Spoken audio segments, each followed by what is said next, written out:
പുള്ളിക്ക് ഒരു പ്രൊട്ടക്ഷനും ഇല്ല. പുള്ളി ഓട്ടോറിക്ഷായി വരെ പിന്നെ യാത്ര ചെയ്യുന്ന പാർട്ടിയാണ്. മുഖ്യമന്ത്രി ആയിരുന്നപ്പോൾ സാറിന്റെ അടുത്ത് ആർക്ക് എപ്പം വേണേലും ഏത് യാത്രയ്ക്ക് വേണം കയറി തന്നാൽ ഒരു മൂന്നാം തരക്കാരൻ ഒരുത്തനെ കൂടാതെ ആ സാറിന്റെ കാണണമെങ്കിൽ വീട്ടിൽ തന്നാൽ മതി. ആരും ഒരു തടസ്സവും പറഞ്ഞു. അതാണ് ഉമ്മൻചാണ്ടി സാർ എന്ന് പറഞ്ഞ ഒരു മുഖ്യമന്ത്രി, നമ്മുടെ മുൻ മുഖ്യമന്ത്രി. പുള്ളിയുടെ അടുത്ത് ആര് എന്താവശ്യത്തിന് ചെല്ലുന്നു ആ ആവശ്യം പുള്ളി നിറവേറ്റി കൊടുക്കുക എന്നുള്ള ഒരു കടമയുള്ളൂ. പുള്ളിയുടെ ഒരു MLA ആണെങ്കിൽ അത് ഒരു പാർട്ടിയുടെ MLA ആയിട്ടല്ല പുള്ളിയാണ്. നാട്ടിലെ ജനങ്ങളെല്ലാം പുള്ളിയുടെ ജനങ്ങളാണ്.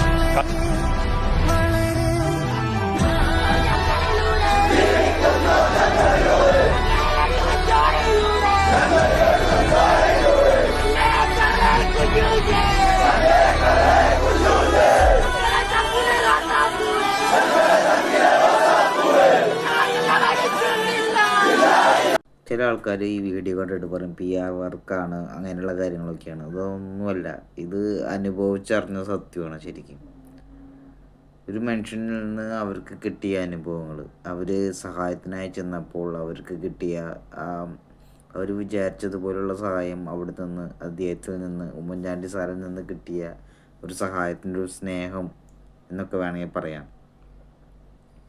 ഇതൊന്നും പൈസ കൊടുത്ത് ജീവിപ്പിക്കുന്നതുമല്ല.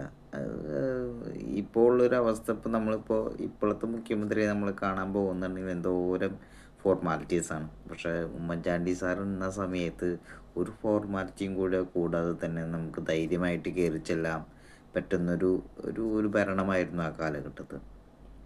അതിപ്പോൾ ആൾക്കാർക്ക് കൂടുതലായിട്ട് അറിയാനായിട്ട് സാധിക്കും എങ്ങനെയാണ് അതിൻ്റെ ഒരു ഡിഫറൻസ് എന്നുള്ളത്.